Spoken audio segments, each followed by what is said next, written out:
Mata yang buta ini nggak bisa disembuhkan dokter. Ya. Ini bicara mujizat yang tidak bisa dikerjakan manusia, dikerjakan Tuhan. Untuk menyatakan bahwa terang Tuhan itu, Tuhan hadir untuk memberi terang.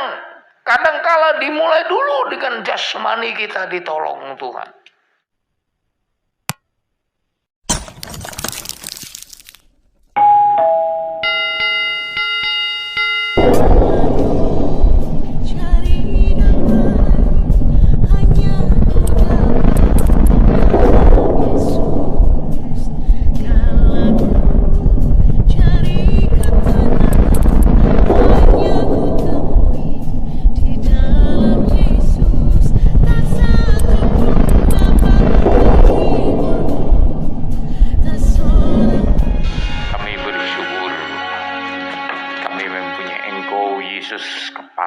Segala sesuatu. Kami bersyukur, kami lebih percaya akan Engkau, sebab Engkaulah segala sesuatu dalam hidup kami. Amin. Biarlah kami menyembah-Mu, bersyukur, memuji Engkau dari lubuk hati kami yang terdalam. Kami mengucap syukur. Sebentar kami mau membuka hati kami untuk tempatnya firman-Mu. Mari berikan kami firman-Mu yang mampu mengubah kami, yang mampu menuntun kami, yang mampu mempersiapkan dan melepaskan kami.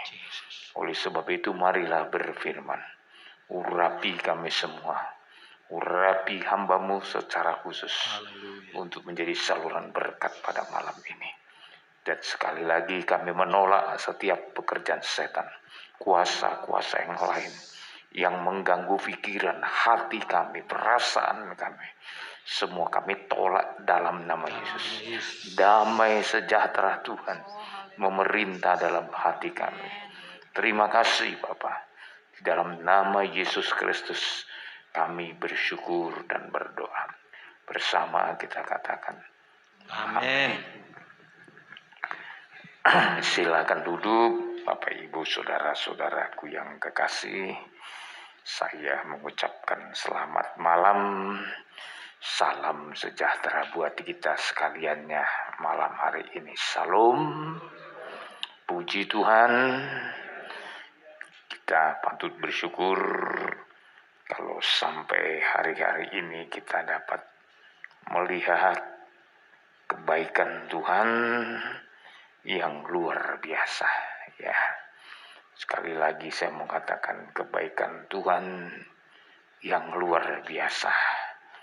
Itulah yang menyertai kita sehingga kita boleh berada sampai malam hari ini. Saya masih mengajak jemaat Tuhan untuk berjalan di dalam terang Tuhan. Dan tentu ajakan ini sudah kita dengar melalui kitab Nabi Yesaya. Kitab Nabi Yesaya. Mari berjalan di dalam terang Tuhan. Itu yang ditekankan oleh Nabi Yesaya dalam Yesaya pasal 2 ayat yang kelima. Ya, saya telah menyampaikan alasan kenapa Nabi Yesaya dipakai Tuhan untuk mengajak jemaat Tuhan berjalan di dalam terang Tuhan. Khususnya yang diajak di sini adalah keturunan Yakub. Ya, keturunan Yakub. Jadi bukan orang-orang di luar Tuhan, tapi orang-orang yang sudah di dalam Tuhan. Kita tahu Yakub adalah cucunya Abraham. Ya. Dan kita tahu bagaimana Tuhan memberikan ketetapan untuk Yakub. Ya, jadi Yakub bukan saja mendapat janji, tapi ditetapkan Tuhan. Ya, jadi kalau ketetapan Tuhan itu sesuatu yang luar biasa.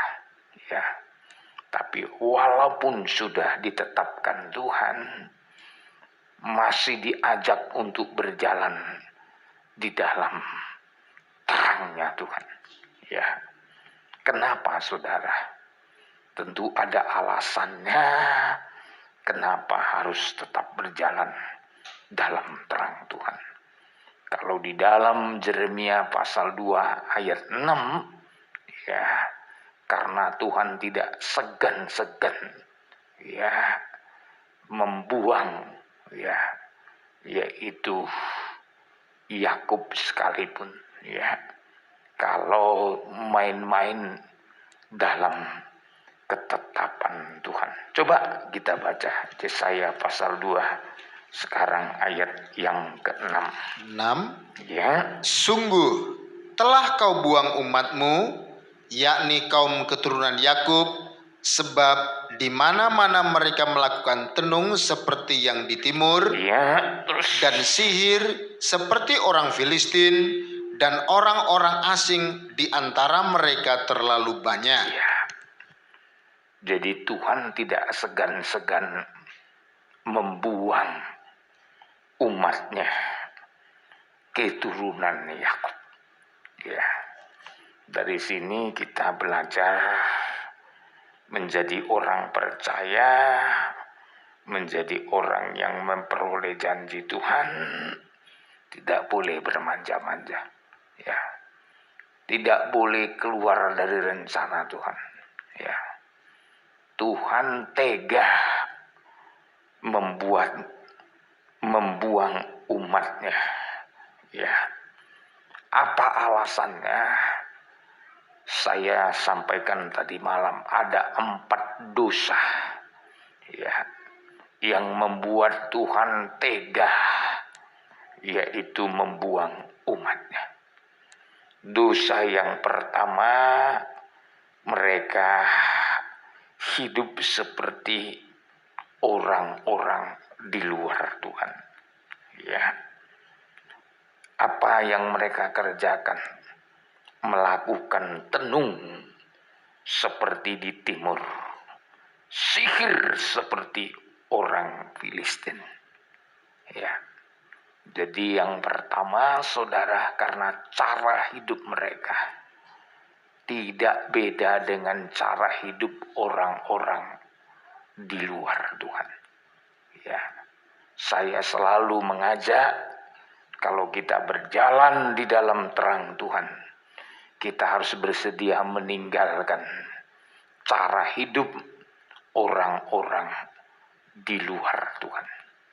Ya, kita harus berjalan dalam terangnya Tuhan. Dan tentu terangnya Tuhan dalam Yesaya pasal 2 ini adalah berbicara terangnya pengajaran. Ya, jadi kalau saudara mau hidup saudara ya mendapat jaminan sepenuhnya dari Tuhan, ya kita harus berjalan di dalam terangnya pengajaran. Jangan sama lagi dengan orang-orang dunia. Yang kedua, kita punya pendirian. Tidak bisa dipengaruhi orang banyak. Ya, maka di sini dikatakan saudaraku, dan orang-orang asing di antara mereka terlalu banyak.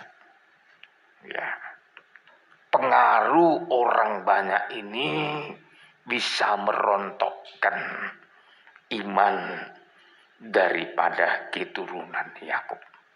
Ya, jadi saudara, kebanyakan saya melihat ya orang yang setia sekalipun bisa rontok karena terpengaruh dengan orang-orang banyak. yang paling bermasalah, ya dia rontok bukan karena orang banyak, ya, karena kurang pemahaman terhadap kebenaran firman Tuhan, ya.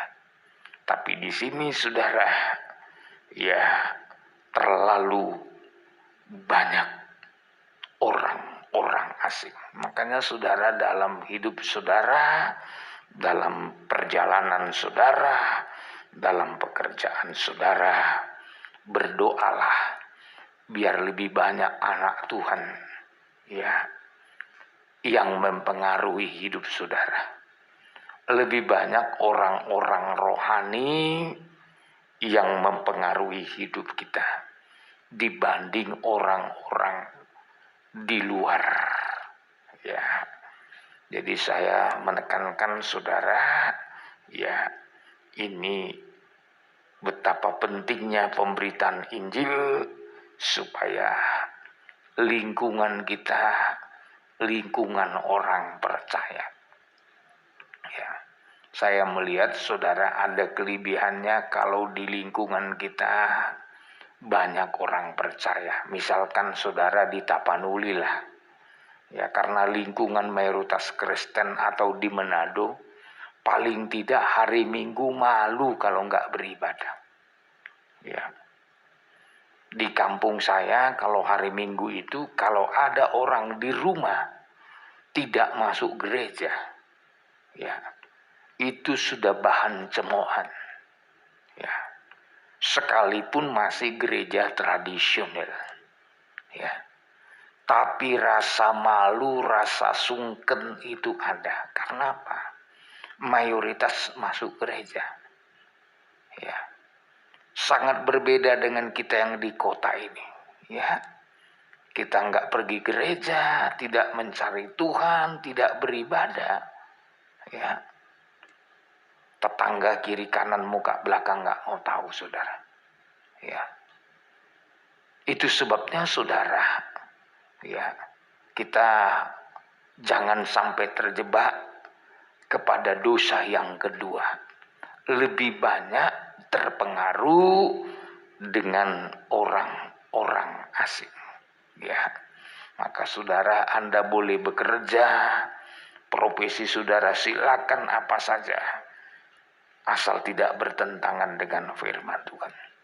Tapi yang jelas, satu tekad bagi kita, bukan kita yang terpengaruh, tapi kita yang memberi pengaruh.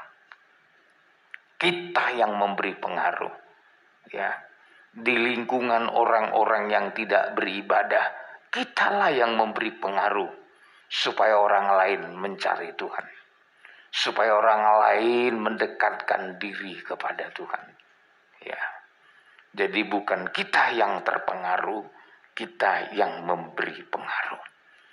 Jadi 4 dosa penyebab, yaitu umat Tuhan dikuasai oleh kegelapan, ya. Dosa yang ketiga, saudaraku, negerinya penuh emas dan perak, dan tak terbatas harta bendanya. Negerinya penuh kuda dan tak terbatas jumlah keretanya. Ini berbicara saudaraku betapa serakahnya manusia. Dosa keserakahan. Sampai harta pun tidak terbatas. Ya. Kalau dulu belum ada mobil saudara, di sini disebut, ya, penuh kuda dan tak terbatas jumlah keretanya. Ya, dulu kan belum digerakkan oleh mesin, masih digerakkan oleh tenaga kuda, ya. Jadi saudara, ini sampai tidak terbatas, ya. Kalau disebut tidak terbatas itu tidak terhitung lagi. hartanya tidak terhitung, segala sesuatu yang dimilikinya tidak terhitung. Ya, ini dosa ketiga. Ya, dosa ketiga yang membuat manusia berjalan di dalam kegelapan. Ya, kebanyakan harta pun manusia tidak akan tenang, saudara. Ya, kebanyakan harta pun manusia ya bisa kehilangan cinta kepada Tuhan. Ya, bukan malah cinta Tuhan, malah mencintai dunia ini. Ya, dan Alkitab mencatat, ya, dunia sedang lenyap dengan segala keinginannya. Itu suratan 1 Yohanes pasal yang kedua. Ya, apa yang melenyapkan manusia? Yang pertama, di mana keinginan mata, keinginan daging, dan yang ketiga, keangkuhan hidup. Ya, itu yang membuat dunia ini lenyap. Ya, dan dosa yang keempat dalam Yesaya pasal 2 ini adalah ayat 8. Coba ayat 8. Ya. Negerinya penuh berhala-berhala, mereka sujud menyembah kepada buatan tangannya sendiri, Terus dan kepada yang dikerjakan oleh tangannya. ya, ini dosa keempat. Negerinya penuh dengan berhala. Jadi kalau 4 dosa ini menguasai hidup manusia, saudaraku, tak ada lagi pengampunan. Ya, tak ada lagi kesempatan untuk berubah. Ya, itu ayat 9, saudara.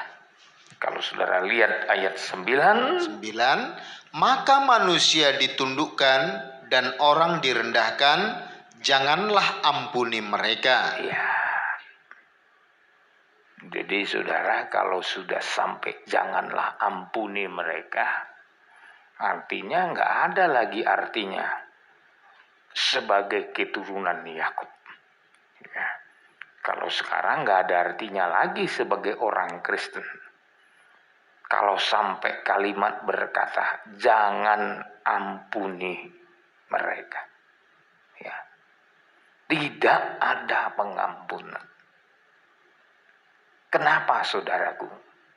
Kalau kita lihat cerita Yesaya pasal 2 ini, karena Yakub dalam kuasa kegelapan, maka kitab Yesaya, inti dari kitab Yesaya sebenarnya adalah berbicara tentang Yesus Kristus.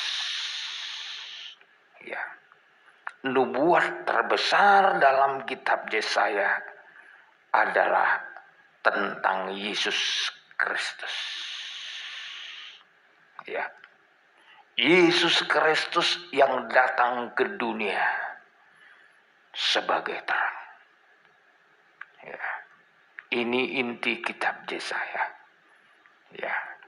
Karena Tuhan melihat betapa rontoknya kehidupan keturunan Yakub dalam kitab Yesaya.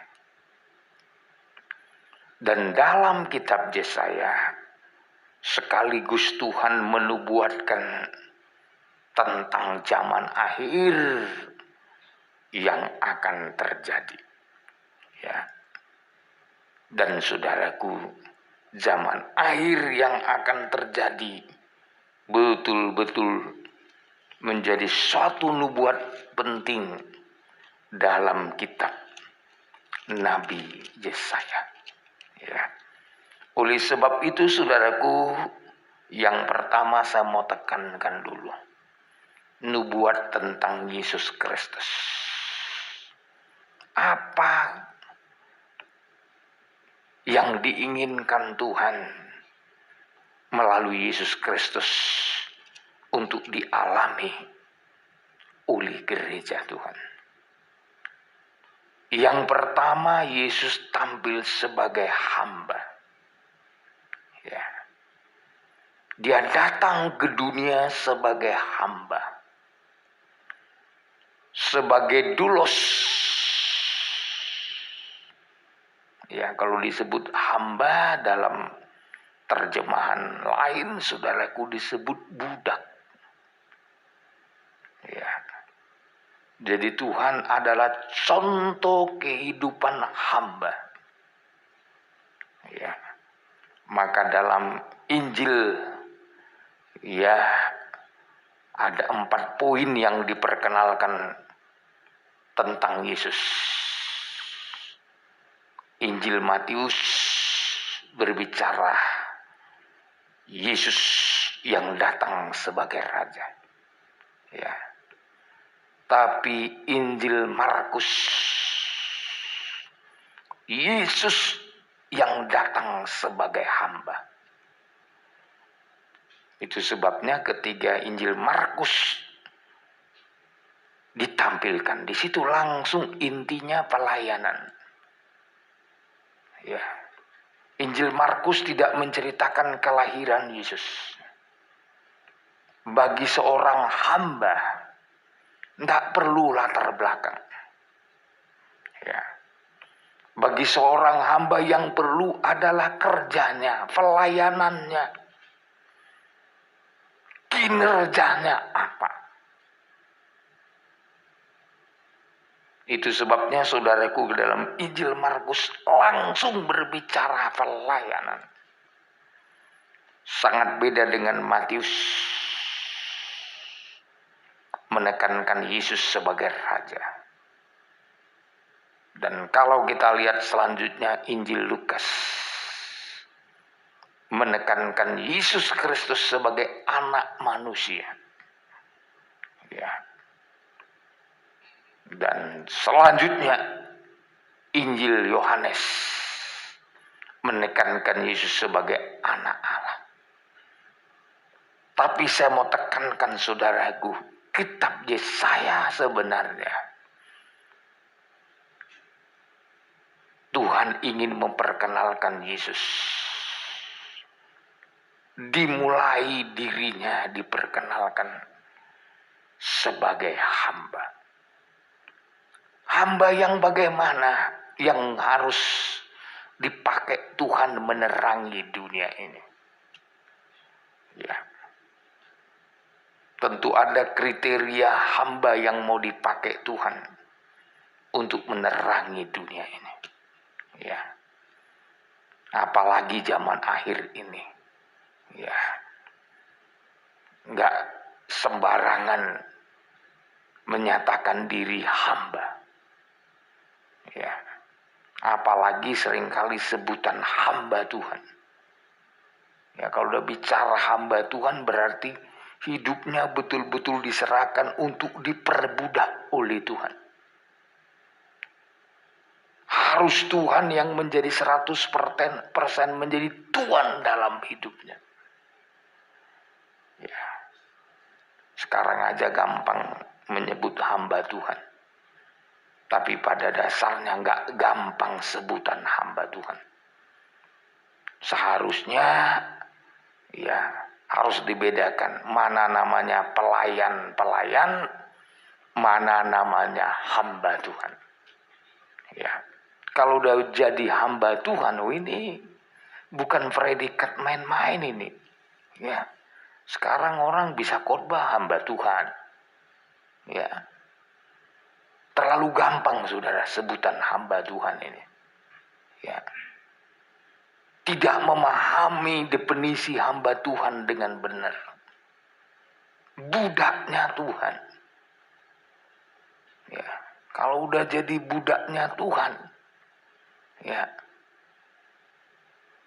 tidak punya keinginan yang lain. Ya, tidak punya hak terhadap diri sendiri kalau budak. Maka zaman dulu budak itu bisa diperjualbelikan. Ya. Itu bukan saja orang Israel, orang Batak aja dulu nenek moyang kita itu bisa diperjualbelikan, namanya budak atau hatobat. Kalau zaman dulu kalau budak itu mau disembeli sama tuannya nggak ada masalah. Nggak ada hukum yang mengatur dulu, hukum rimba, saudara. Ya, mau dibuat itu darahnya menjadi cat rumah, bisa. Ya, nggak ada tuntutan, saudara. Namanya hamba. Ya, ngeri loh kalau kita berbicara tentang hamba. Ya, saya tidak mengarah kepada tradisi nenek moyang kita. Pada dasarnya begitu dulunya, saudara. Ya. Hamba atau budak itu bisa diperjualbelikan. Ya. Hidupnya pun sesuka hati Tuhannya. Ya. Jadi kalau kita disebut hamba Tuhan, hidup kita suka-sukanya Tuhan. Padahal seringkali dinyanyikan itu, suka-sukamu Tuhan. Nah, itu yang hidupnya sudah benar-benar jadi hamba bagi Tuhan. Ya, memang kalau dinyanyikan itu bisa goyang kita. Lomo-lomo madiau Tuhan. Lomo-lomo madiau Tuhan. Wah, gampang bilang lomo-lomo, suka-suka Tuhan. Betul enggak? Kita sudah mengikuti suka-sukanya Tuhan. Ya. Makanya saya dulu untuk jadi hamba Tuhan itu berat, saya mau jadi hamba Tuhan. Ya. Walaupun sejak saya lahir telah diajarkan untuk jadi hamba Tuhan. Ya. Dimulai kanak-kanak hati saya memberontak untuk menjadi hamba Tuhan. Ya. Karena saya tahu untuk jadi hamba itu bukan sesuatu murahan, ya, bukan sesuatu yang gampang, ya. Makanya sempat saya kepahitan kepada orang tua, ya, karena orang tua menekankan saya hamba Tuhan, dan setiap kali dinasehati saya selalu diungkit nama saya, namamu Johnston. Itu nama seorang hamba Tuhan. Ya. Jadi selalu dikatakan, ya. Jadi sejak kecil sebenarnya orang tua saya sudah membenahi saya untuk menjadi hamba Tuhan. Ya. Tapi saudara, hati ini melawan. Ya.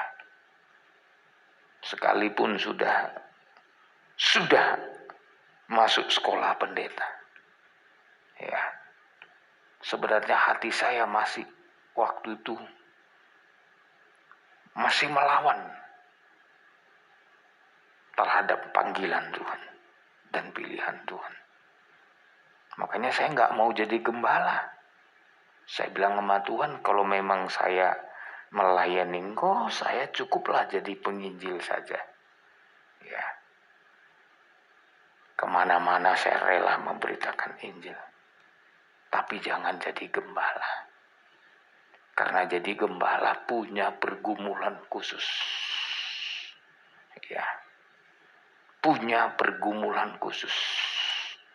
Sebab menjaga domba-domba itu nggak gampang, saudara. Ya. Melahirkannya dan merawatnya. Menuntunnya, mengajarnya. Ya. Saya aja dalam pelayanan di Tanjung Uban ini sudah sejak tahun 96. Sekarang berapa tahun? Ya.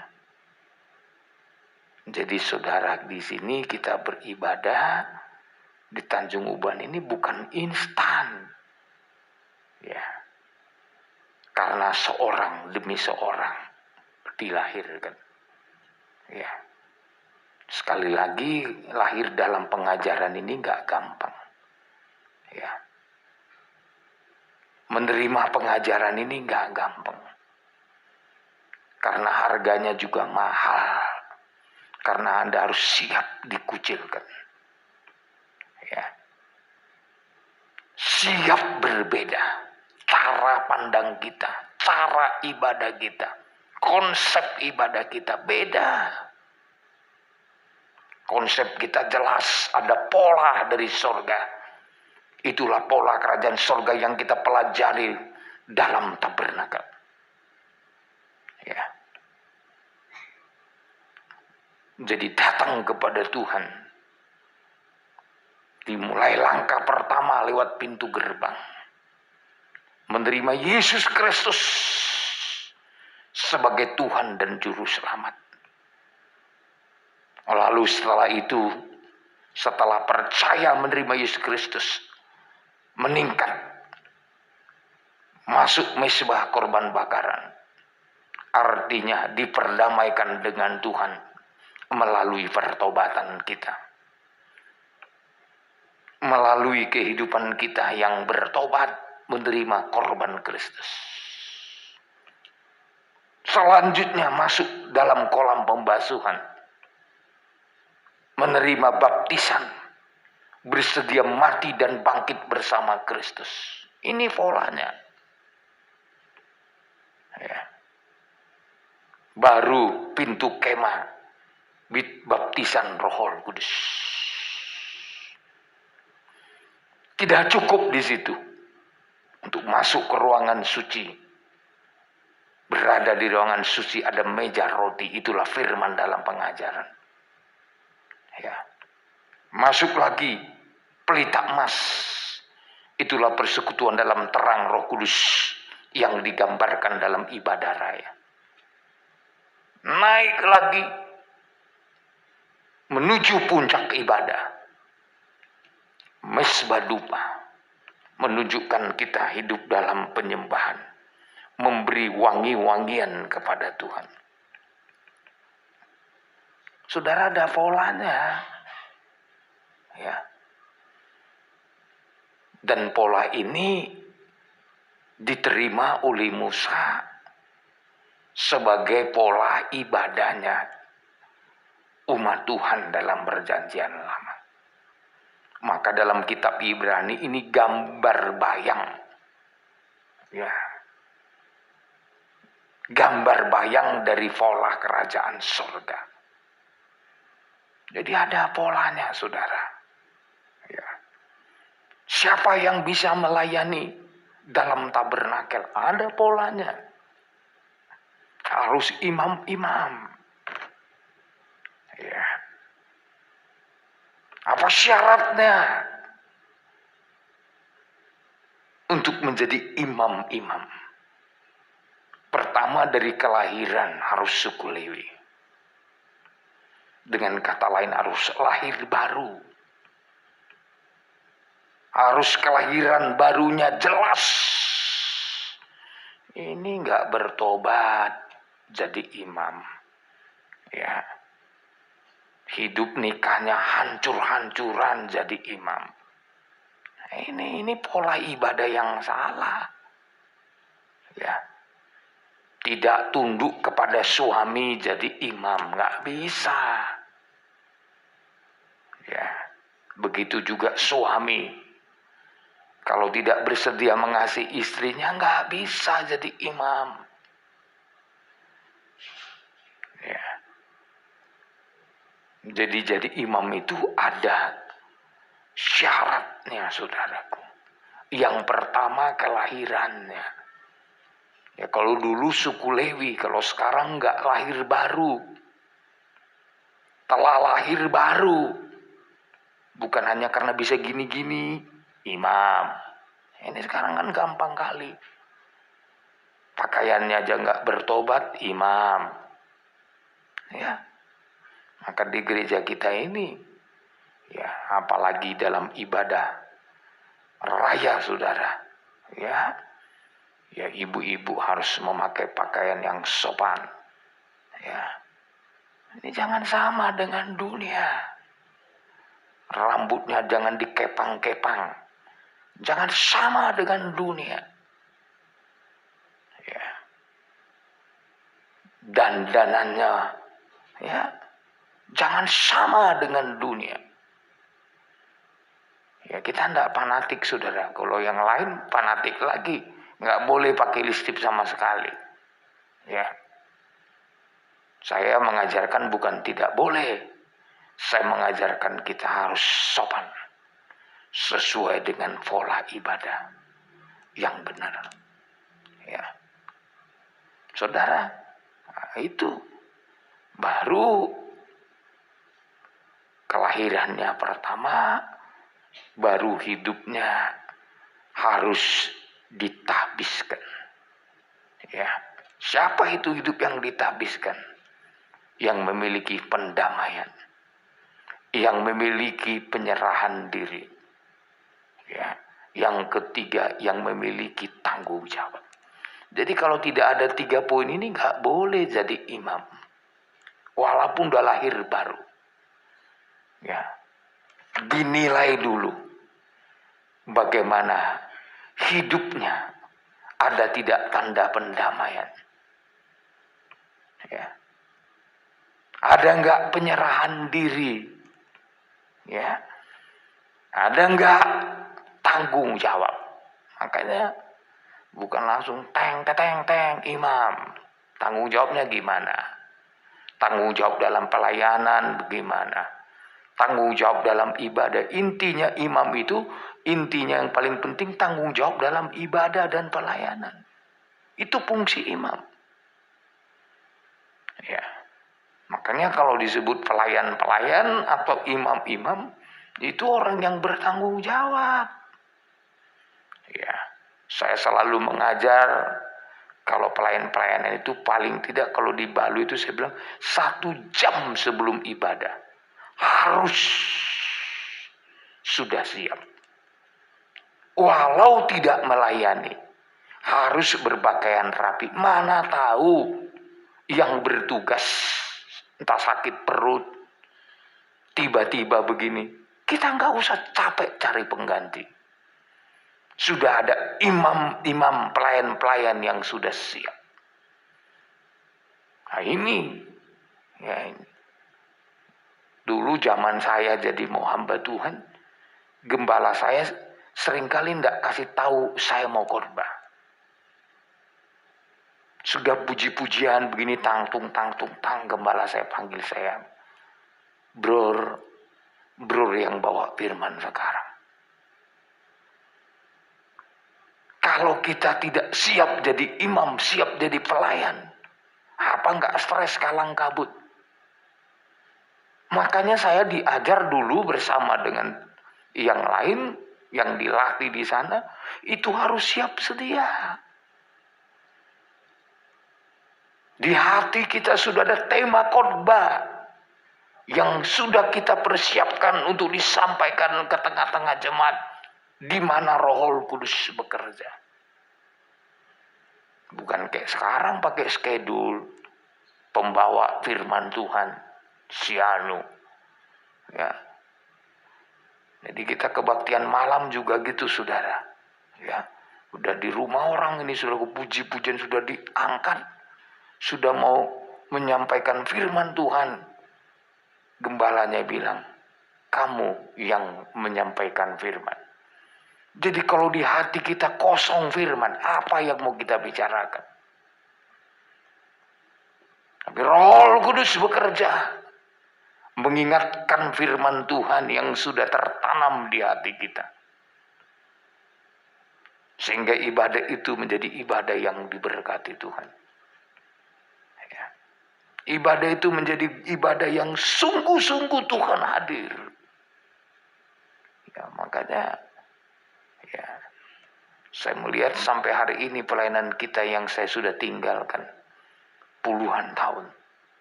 Sampai hari ini mereka bertahan.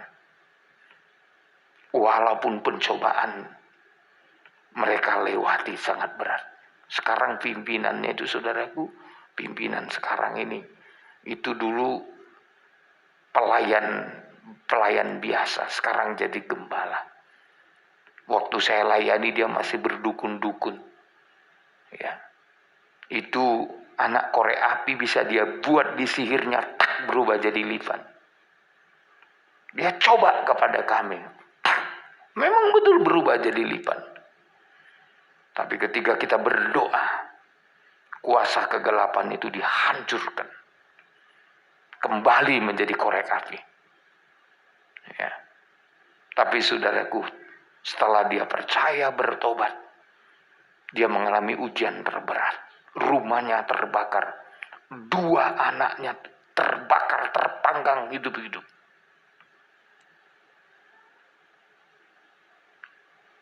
Waktu saya tahu berita itu, waduh, saya juga menangis, Tuhan. Karena anak-anaknya itu sempat menjadi anak sekolah minggu saya. Ya. Tidak tertolong. Tapi lewat ujian itu, akhirnya dia menyerah menjadi hamba Tuhan. Sampai hari ini menjadi hamba Tuhan. Dan beberapa kali saya dia telepon, masih ingat saya Pak, katanya. Bapak melayani kami dulu. Ya, itu masih suasana air molek belum seperti sekarang.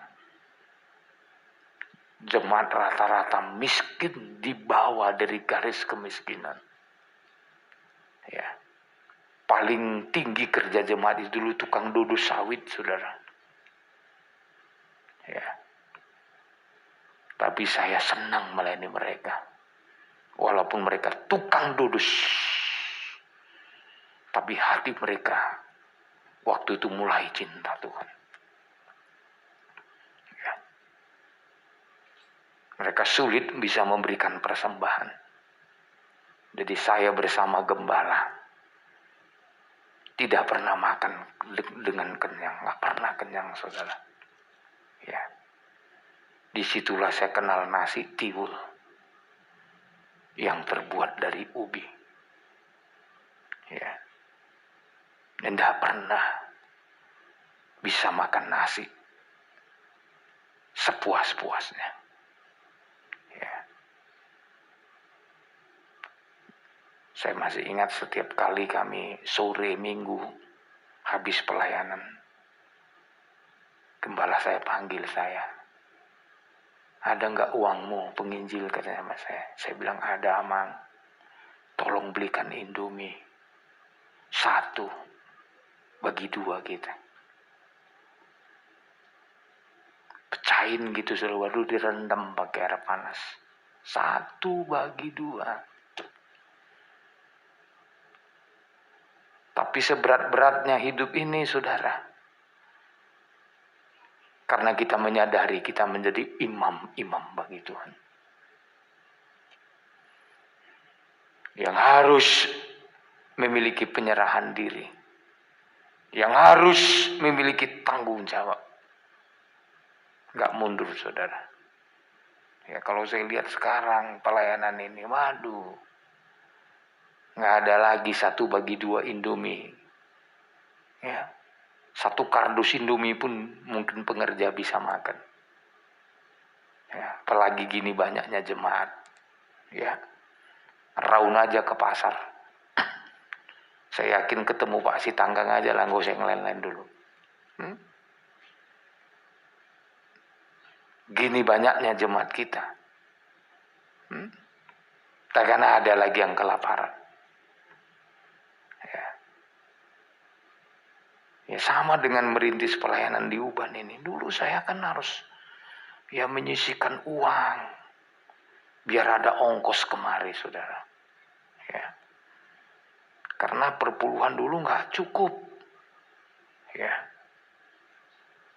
Karena di pastori kita banyak orang tinggal, saudara. Ya. Jadi habisnya uang persembahan itu hanya untuk kebutuhan orang-orang yang tinggal di pastori. Jadi kalau saya mau datang ke Tanjung Uban ini, harus bergumul. Ya, supaya bisa nyebrang ke sini. Ya. Apalagi kan dulu sampai sekarang saya tidak pernah sendiri, saudaraku. Selalu dengan tim. Ya. Tapi puji Tuhan, sampai hari ini masih Tuhan pelihara kita dengan berkat-Nya. Ya. Sekarang pergumulan bukan lagi hanya soal keuangan. Sekarang fisik saya sudah terus bertambah umur, usia. Ya, sebenarnya saya tadi demam, saudara. Tapi berat kali saya nggak datang kemarin. Ya. Sebab mulai tadi malam saya juga demam, saudara. Ya. Berat rasanya kalau masih bisa bergerak untuk tidak menyampaikan firman Tuhan. Jadi saudara, Kristus dalam kitab Yesaya sebenarnya dihadirkan oleh Bapa di sorga untuk membawa orang Israel, membawa umat Tuhan kepada terangnya. Ya. Bagaimana caranya?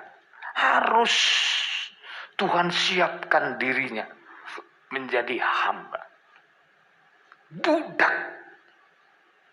Itu di ayat 1 Yesaya 42. Coba silakan. 1. Lihat, itu hambaku yang kupegang. Ya, terus. Orang pilihanku yang kepadanya aku berkenan. Terus. Aku telah menaruh rohku ke atasnya supaya ia menyatakan hukum kepada bangsa-bangsa. Iya, jadi sebagai hamba Tuhan tugas utamanya menyatakan hukum kepada bangsa-bangsa. Dan salah satu tandanya dia berkenan, hamba Tuhan yang berkenan kepada Tuhan, Tuhan menaruh rohnya, Roh Kudus ke atasnya. Jadi urapan itu membuktikan kehidupannya berkenan kepada Tuhan. Jadi urapan itu bukan buat orang sombong. Urapan itu membuat dia ditandai bahwa Tuhan bersedia menyertai hidupnya. Agar dia apa? Pertama tugasnya memberitakan hukum kepada bangsa-bangsa. Kenapa begitu perlu hukum kepada bangsa-bangsa? Itulah firman Tuhan. Ya. Supaya orang-orang yang berjalan dalam kegelapan bisa berjalan dalam terang. Supaya orang-orang yang liar, yang hidupnya tidak teratur, yang hidupnya sesuka-suka hatinya, melalui hukum hidupnya diatur oleh Tuhan. Maka saudara, ya, apa sasarannya? Ayat 6, lompat dulu ayat 6. Aku ini, Tuhan, telah memanggil engkau untuk maksud penyelamatan. Iya, jadi hamba itu sebenarnya tujuannya supaya melalui hamba Tuhan termasuk Yesus Kristus terjadi penyelamatan. Supaya orang lain selamat. Maka saya selalu mengatakan kita ini beribadah, melayani Tuhan, menjadi hamba untuk Tuhan, menjadi imam untuk Tuhan biar orang lain selamat. Pelayanan ini bukan sekedar profesi, supaya dapat gaji, dapat uang. Waduh, terlalu jauh. Supaya orang selamat.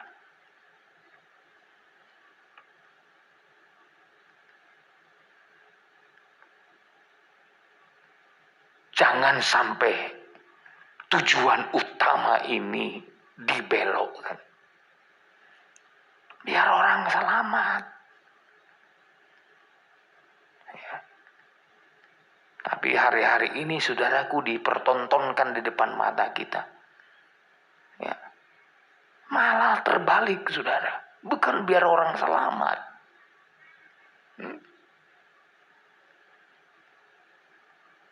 Sehingga saudara, seringkali tujuan ibadah dan pelayanan itu tidak menurut apa yang Tuhan inginkan. Dan kalau supaya orang selamat, coba sekali lagi 6. Aku ini, Tuhan, telah memanggil engkau untuk maksud penyelamatan. Iya, kalau tujuan pelayanan kita untuk maksud penyelamatan, bagaimana pembelaan Tuhan? Terus. Telah memegang tanganmu. Stop dulu. Pertama, megang tangan. Dia pegang tangan kita. Kalau kita menjadi hamba Tuhan yang benar, pelayan Tuhan yang benar, jemaat Tuhan yang benar, kita semua telah dijadikan imam-imam karena telah ditebus. Tuhan pegang kita. Apalagi yang dikerjakan Tuhan untuk kita. Terus. Aku telah membentuk engkau dan memberi engkau menjadi perjanjian bagi umat manusia. Aku telah membentuk engkau. Kalau kita pelayanan yang benar itu diproses, dibentuk, nggak instan.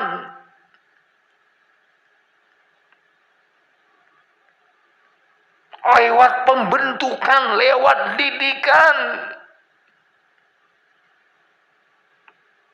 Maka saya selalu mengatakan kalau mau jadi pelayan, jadi hamba Tuhan, masuk dulu sekolah Alkitab. Biar mendapatkan didikan. Ya. Supaya mendapatkan pembentukan karakter. Nah, sekarang susah mau jadi sekolah Alkitab.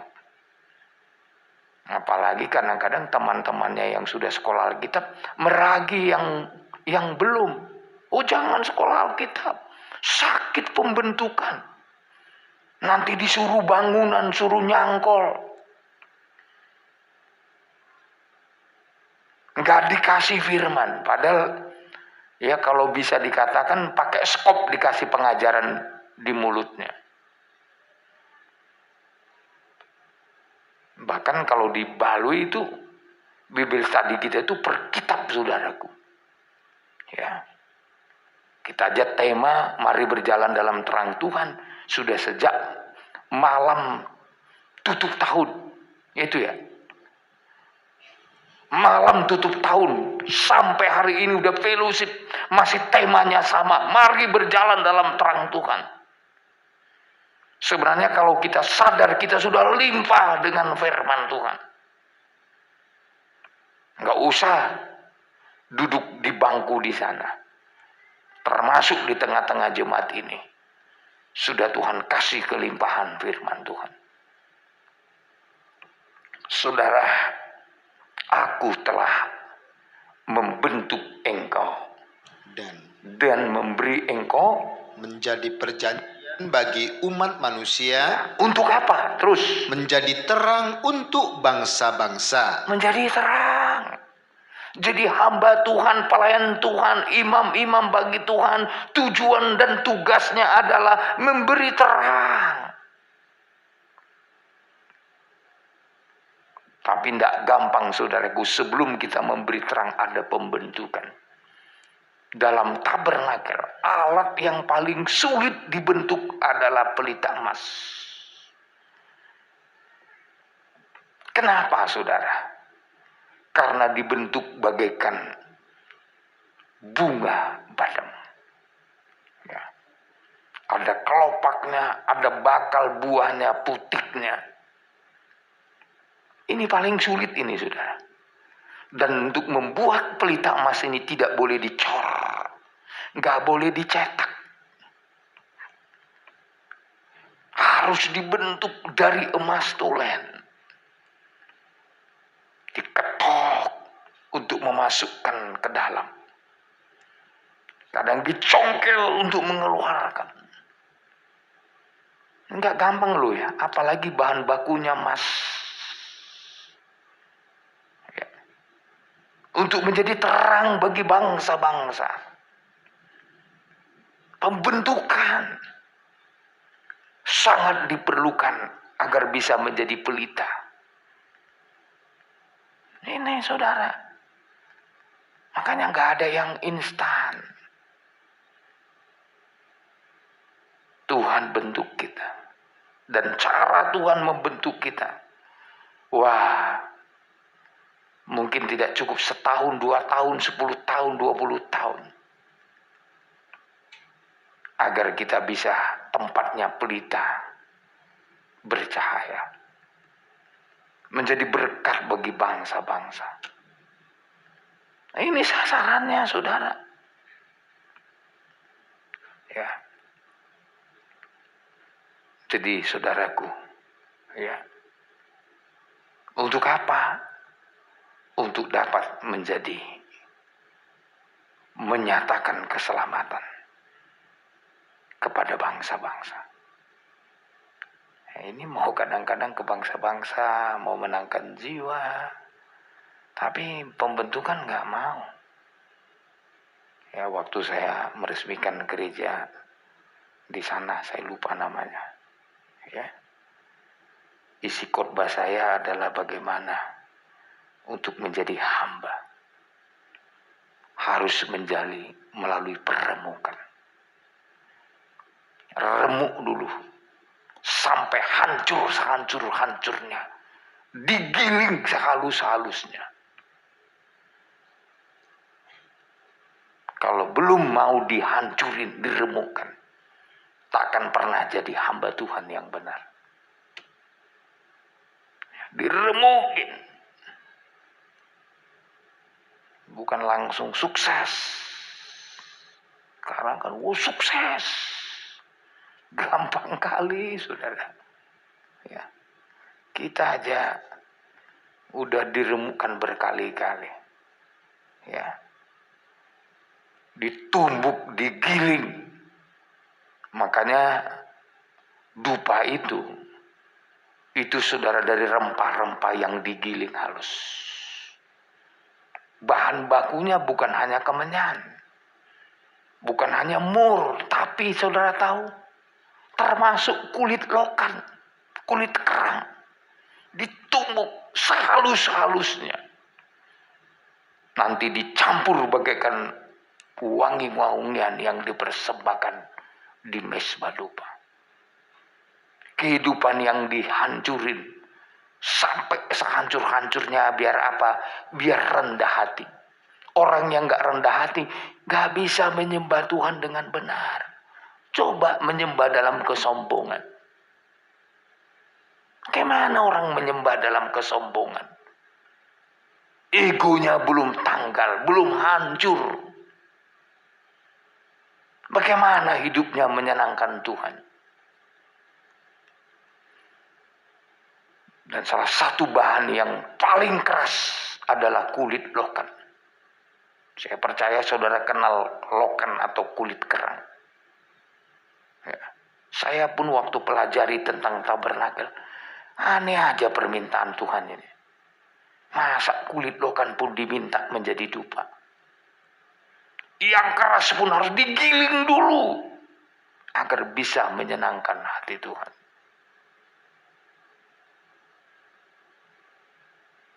Dihancuri.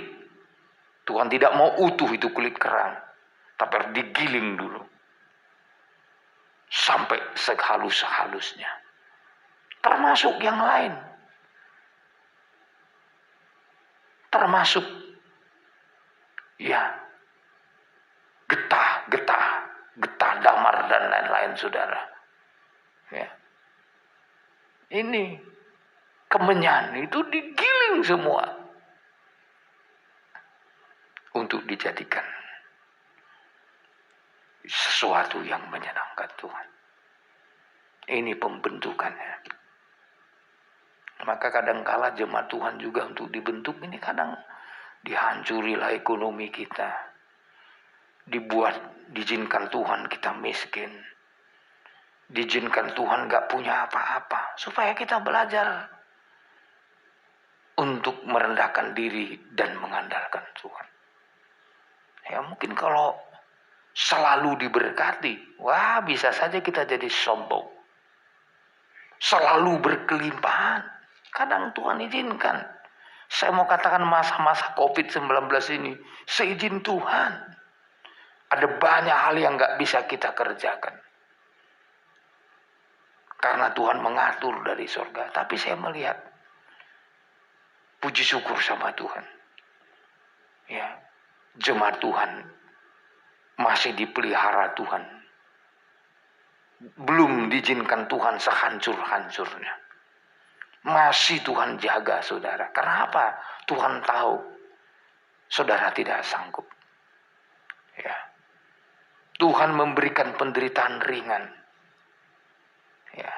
Dan Tuhan setel dari sorga kesanggupan saudara dalam menerima pergumulan ini ada batasnya.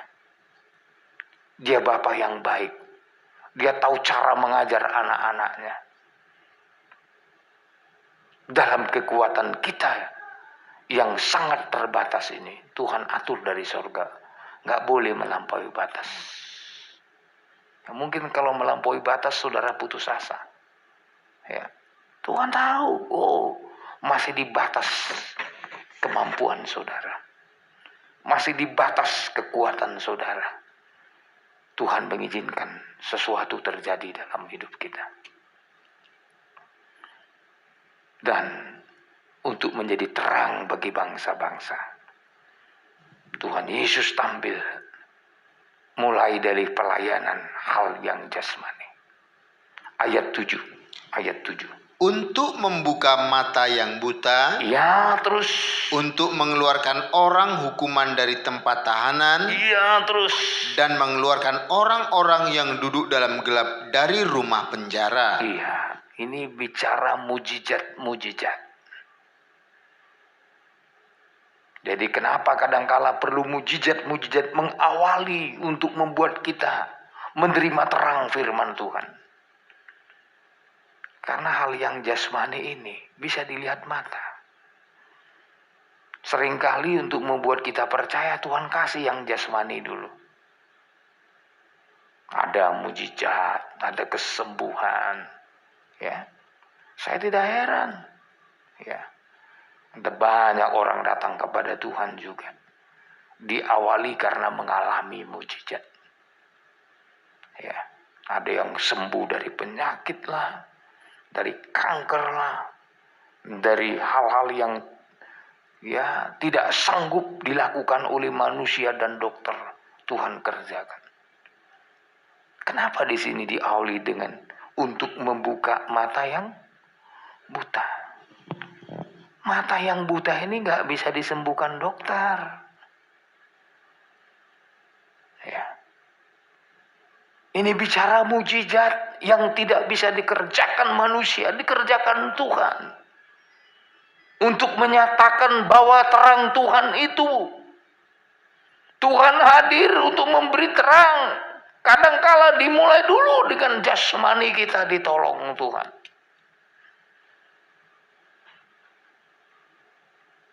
Dan juga yaitu melepaskan kita dari tahanan, mengeluarkan orang-orang yang duduk dalam gelap dari rumah penjara. Ini yang dikerjakan Yesus Kristus untuk menolong, untuk menyatakan mari berjalan dalam terang Tuhan. Dan malam hari ini saya rindu saudaraku, kita tetap bertahan berjalan dalam terang Tuhan.